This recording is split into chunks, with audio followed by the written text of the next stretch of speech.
Our today's topic is drug information services. Drug information service क्या होती है, इसका मेन मोटिव क्या होता है, ठीक है। ये है कि जैसे growth of medical information at an alarming rate, कि मेडिकल की बात आ रही है, it means we are talking about therapeutics of drugs. जो भी हम मेडिसिन यूज कर रहे हैं उसका pharmacokinetics, pharmacodynamics as well as therapeutic uses, then their adverse reactions, side effects, compatibilities, now all these things they are talking about. Okay, तो क्या होता है, जितनी भी मेडिकल इंफॉर्मेशन है उसकी ग्रोथ होती है इस इंफॉर्मेशन सर्विस से। Vast data by FDA, Food Drug Administration and from clinical investigations. अब देखो FDA जो हो गया, then clinical investigations जो करते हैं clinical pharmacist, ये सारे vast data collection करते हैं जो medical information provide करता है। Then decision to choosing the best information, और ये जो सर्विसेज हैं इसके जो मेंबर्स हैं वो जो है बेस्ट इंफॉर्मेशन कलेक्ट कैसे करनी है, चूज कैसे करनी है, किन किन सोर्सेज को यूज करना है, उसका डिसीजन लेते हैं मिलके। देन WHO डेवलप्ड DIC, जो WHO है वर्ल्ड हेल्थ ऑर्गेनाइजेशन है, वो drug information centre, DIC means drug information centre जो होते हैं उनको डेवलप करती है to promote rational use of drugs. ये इंफॉर्मेशन सेंटर इसलिए बनाए जाते हैं ताकि जो मेडिसिन हैं उनका जो है, जो एक्चुअल यूज है, रैशनल यूज है, सही तरीके से यूज है, वो किया जा सके। अब ड्रग इंफॉर्मेशन के क्या क्या पार्ट्स हैं, क्या होता है, ड्रग इंफॉर्मेशन का मतलब क्या है?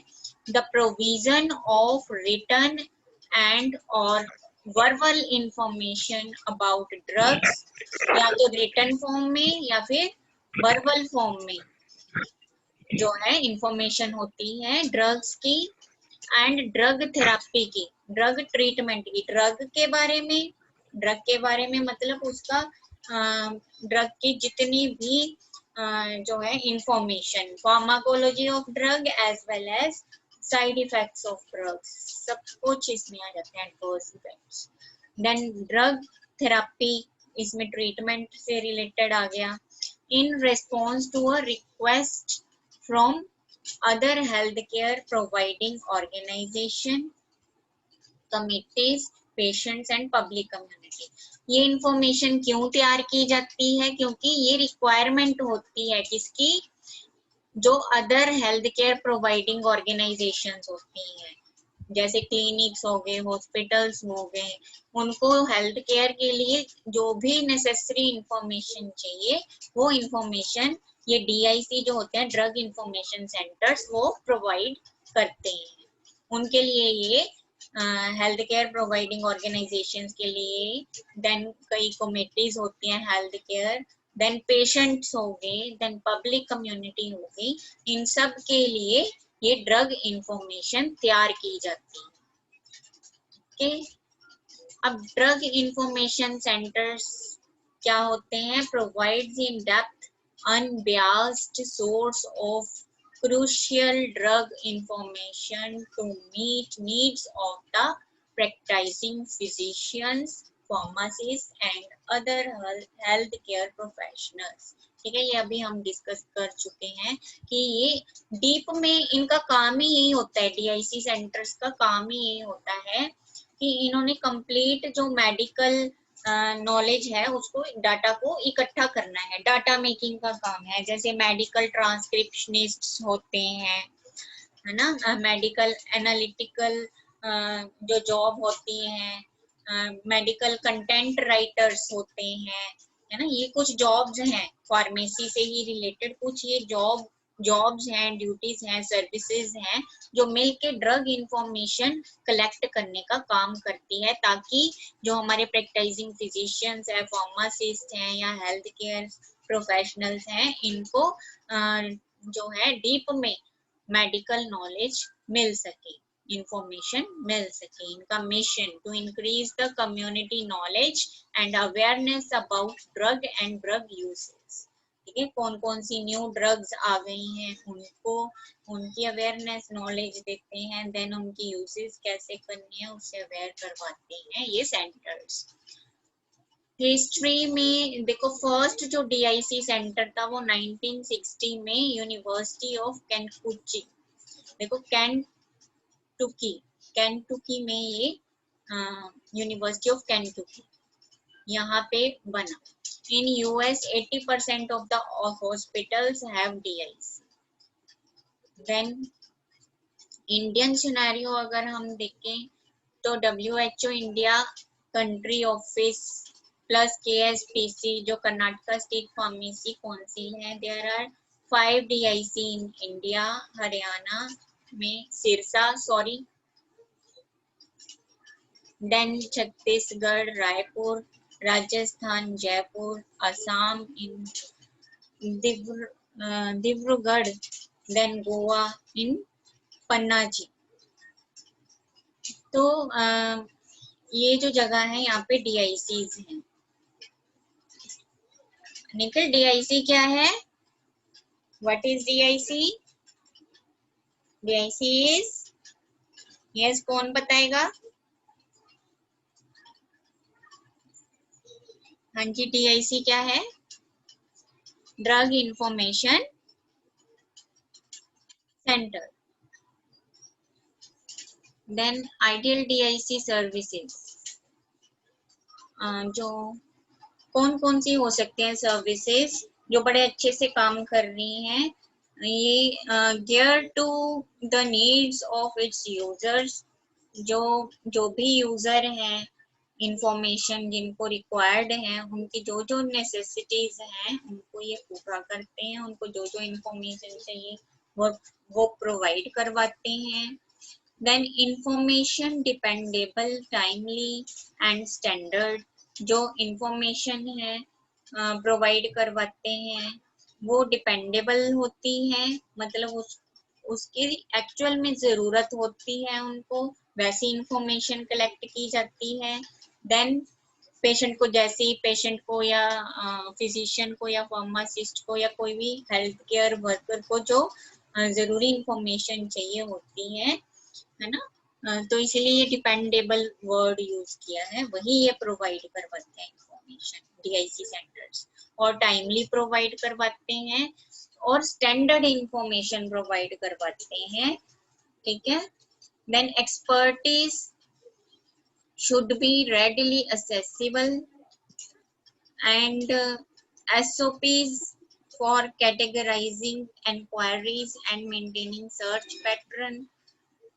अब जो SOPs हैं, स्टैंडर्ड ऑपरेटिंग प्रोसीजर्स हैं फॉर कैटेगराइजिंग एनक्वायरीज, जो भी एनक्वायरीज आती हैं उनको कैटेगराइज करने के लिए SOPs बनाए जाते हैं, और जो भी सर्च का एक पैटर्न बनाया जाता है उस पैटर्न को फॉलो किया जाता है ताकि optimal usage of drug information हो सके, ऑप्टिमल ड्रग इंफॉर्मेशन यूज हो सके। अब सर्च पैटर्न में कैसे कैसे पैटर्न आ जाते हैं, जैसे कोई पर्टिकुलर ड्रग है उसके साइड इफेक्ट्स के लिए एक अलग से उन्होंने सर्च पैटर्न बनाया होता है, उनके यूजेस के लिए अलग से बनाया होता है ना, उनकी जो फार्माकोलॉजी है उनका अलग से पैटर्न बनाना होता है। देन स्टाफिंग कैसे होती है, फार्मेसी टीम होती है, उसके members like pharmacist, pharmacy technicians भी हो सकते हैं एंड स्टूडेंट्स हो सकते हैं। मेडिकल टीम में टॉक्सिकोलॉजिस्ट हो सकते हैं, ये फिजिशियंस हैं। देन क्लिनिकल फार्माकोलॉजिस्ट हो सकते हैं।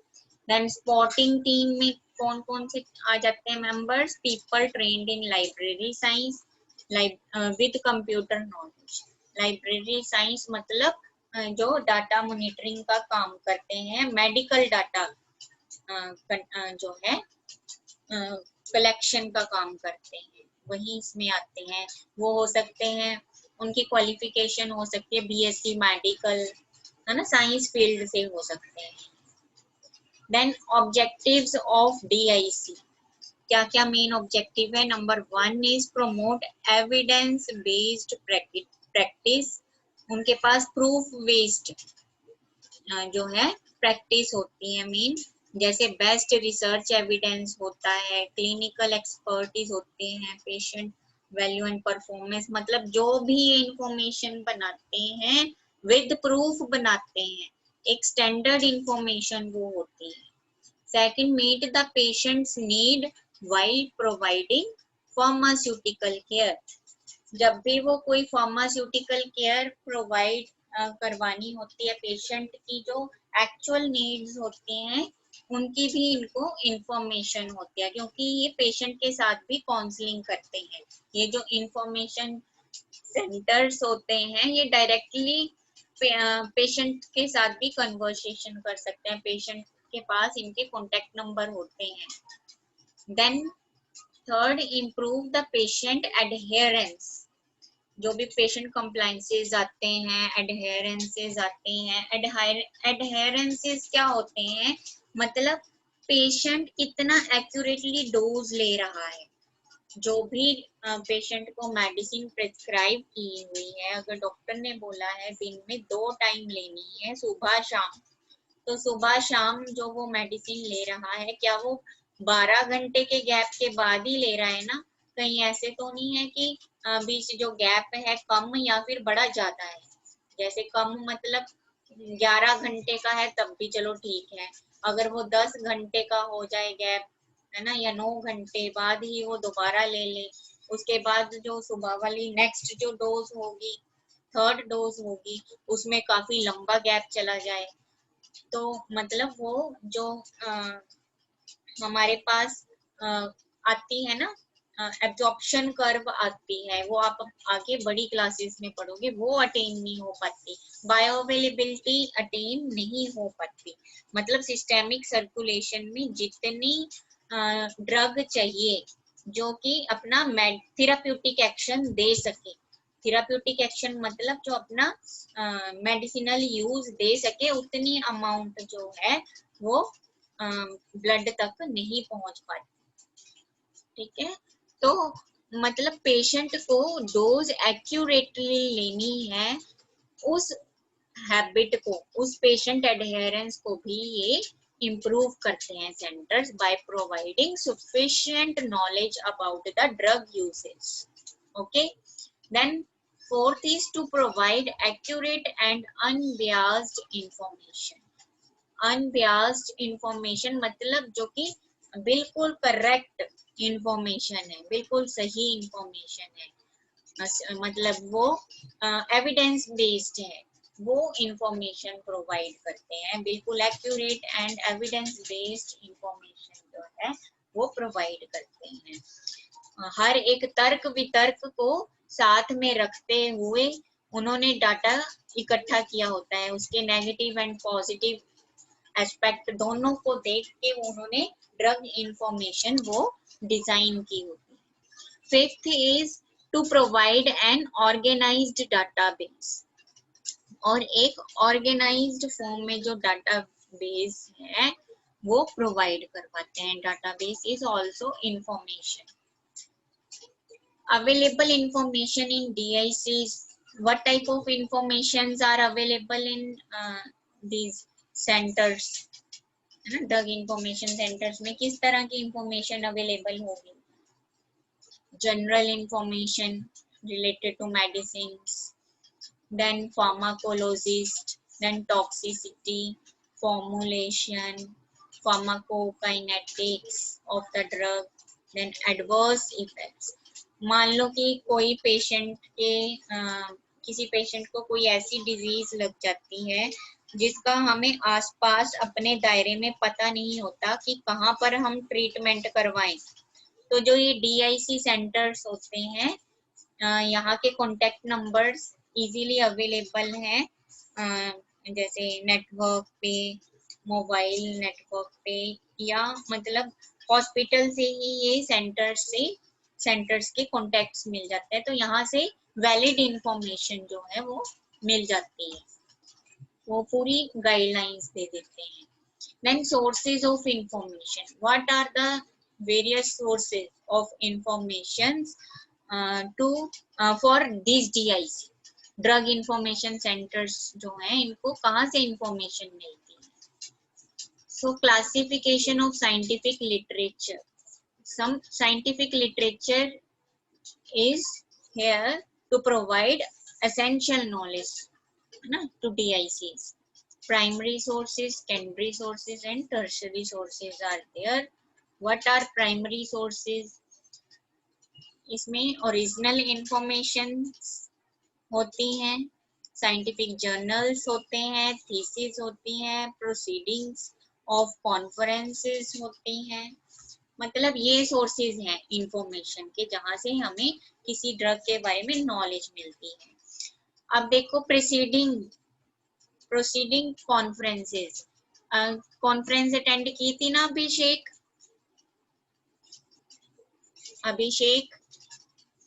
Yes ma'am. हाँ जी, तो वहां पे हमें न्यू ड्रग टेक्नोलॉजीज या कोई भी न्यू ड्रग्स आ रही हैं, न्यू कंपाउंड बन रहे हैं, वहां ऐसा कुछ इंफॉर्मेशन मिल रहा था ना उन कॉन्फ्रेंसेस से।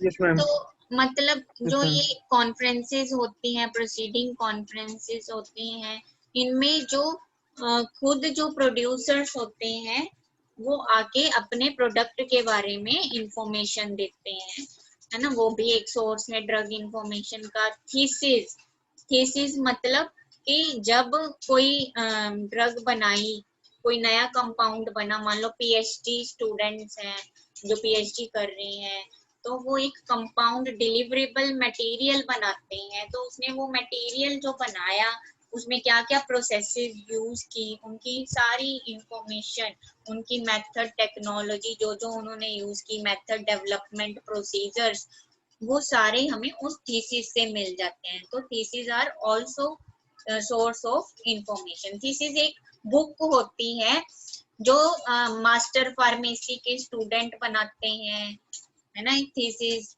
देन पीएचडी के स्टूडेंट्स बनाते हैं, उन्होंने जो अपनी एमएससी में, मास्टर्स में, है ना, एमएससी या फिर मास्टर फार्मेसी या कोई भी मास्टर्स इन साइंस है, वहां पे जो भी उन्होंने प्रैक्टिकल वर्क किया उसकी सारी रिपोर्टिंग जो है उस थीसिस में की होती है। तो ये भी सोर्स है इंफॉर्मेशन का। साइंटिफिक जर्नल्स में सारे हमें आर्टिकल्स मिल जाते हैं। आर्टिकल्स जो हैं ये लिटरेचर रिव्यू बेस्ड भी हो सकते हैं, जिनसे हमें लिटरेचर मिल जाता है, या फिर प्रैक्टिकली जो वर्क हुए हैं, क्या क्या काम हो चुके हैं, उसका भी उसके भी आर्टिकल्स इन जर्नल्स में होते हैं। उससे हमें इतना पता चल जाता है कि कोई पर्टिकुलर कंपाउंड है जिसकी मेडिसिनल एक्टिविटी है, उस पे ये काम हो चुका है, और उससे हमें पता चल जाता है कि हमें क्या काम करना है। जब हमने कोई रिसर्च वर्क करना है तो रिसर्च वर्क में हमें वो काम करना होता है जो आज तक पहले कभी किसी साइंटिस्ट ने नहीं किया है। तो उससे पहले हमें ये जानना जरूरी है कि जो पहले साइंटिस्ट थे उन्होंने इस ड्रग पे, इस कंपाउंड पे क्या कुछ वो काम कर चुके हैं। वो सारी की सारी नॉलेज हमें साइंटिफिक जर्नल से मिल जाती है, ठीक है। और हमें ओरिजिनल इंफॉर्मेशन के लिए भी जो है जो पेटेंट, जो पीडीएफ्स होती हैं या मटेरियल होते हैं, आर्टिकल्स, मटेरियल्स, वो भी हमें मिल जाते हैं, ओरिजिनल इंफॉर्मेशन प्रोवाइड करते हैं। सेकेंडरी सोर्स में आ जाते हैं डाटाबेस। डाटाबेस कौन कौन से होते हैं? जहाँ से हमें आर्टिकल्स मिल जाते हैं, जर्नल्स मिल जाते हैं, हम डाउनलोड कर सकते हैं। जैसे पबमेड होगी साइट, डाटाबेस पबमेड, यहाँ पे आप कोई भी आप मेडिसिन इंफॉर्मेशन कलेक्ट करना चाहो कर सकते हो, कोई भी आर्टिकल सर्च करना चाहो तो सर्च कर सकते हो। जैसे गूगल स्कॉलर, सुना है आपने गूगल स्कॉलर, है ना, PubMed, then Embase, Scopus, Toxline, national library of medicine, gateway. ये सारे डाटाबेस आप गूगल पे जाएं, गूगल पे आप पबमेड टाइप करो तो आपको पबमेड वाला डाटाबेस खुल जाएगा और उस पे आप सर्च कर सकते हो दुनिया भर की information related to any drug. किसी भी ड्रग की इंफॉर्मेशन आप ढूंढना चाहो वो पबमेड से आप फाइंड आउट कर सकते हो। देन ऐसे ही एम्बेस है, स्कोपस है, टॉक्सलाइन है ना, national library of medicine, gateway है, इन सब से। देन लो ड्रग इंफॉर्मेशन कहाँ से सर्विसेज, ये देखो ऐसे ऐसे साइट्स बनी होती हैं तो वहां से मिल जाती हैं। रिव्यू आर्टिकल्स आप देख सकते हो, ये सारी सेकेंडरी सोर्स है नॉलेज। बच्चों सुन रहे हो? शिव गोपाल, योगेंद्र, मैम। हाँ जी सुन रहे हो ना, ध्यान से? हाँ जी मैम। Yes ma'am. ठीक है, ठीक है। नेक्स्ट टर्शरी सोर्सेज क्या है? टेक्स्ट बुक्स ऑन ड्रग और डिजीज टॉपिक्स। ठीक है, आपकी जो टेक्स्ट बुक आप जो अभी पढ़ रहे हो वो भी हमें इंफॉर्मेशन दे रही है ना। वो पर्टिकुलर ड्रग रिलेटेड भी हो सकती है, जैसे हमारी फार्माकोलॉजी की बुक है। देन डिजीजेस, जैसे आपने हेल्थ एजुकेशन पढ़ा, अभी आप क्लिनिकल फार्मेसी पढ़ोगे। Clinical pharmacy, hospital pharmacy and clinical pharmacy में सारे डिजीज के टॉपिक्स और ड्रग्स की इंफॉर्मेशन होगी। देन फार्माकोपियाज हैं, इन बुक से हमें इंफॉर्मेशन मिलती है, IPBP, USP, BNF etcetera. Encyclopedia है, देन डिक्शनरीज हैं, and many guides are there also, like medical dictionaries and many other guides. other sources क्या हो सकते हैं इंफॉर्मेशन के? Public and hospitals about the aid of any drug.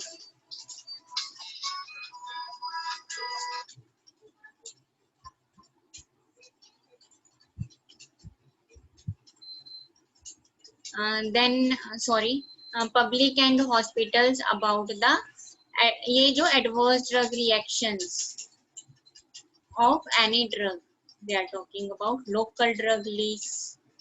Then national formularies, hospital formularies, internet phone calls to manufacturers, then government and non-government organization and to other DIC, इनके through information जो है वो मिल सकती है।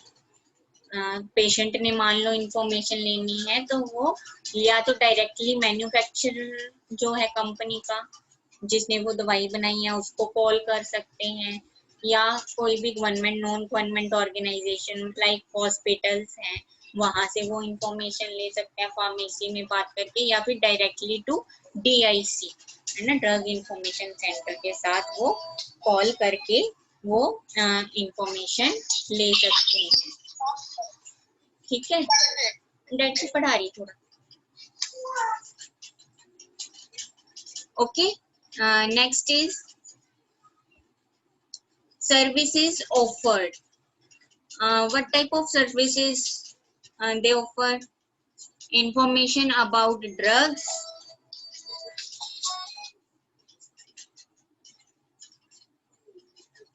then poison management information, then patient education service, assistance on drug uses in patients, then professional assistance for investigation in drug uses, drug related information to hospital staff, and reporting and investigating ADR, adverse drug reactions.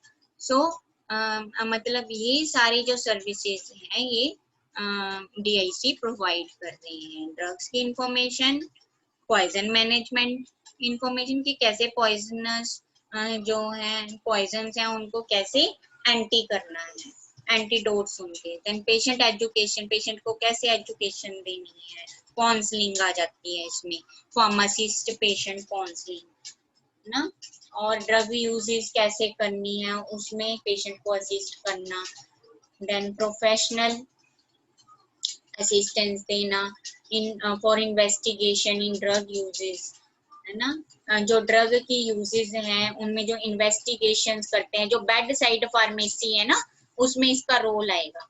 Bed side pharmacy में आपको करवाऊंगी, उसमें ये वाला जो point है ना professional assistance for investigation in drug uses, तो वहां पे असिस्टेंस मिलेगी इसके थ्रू, DICs के थ्रू।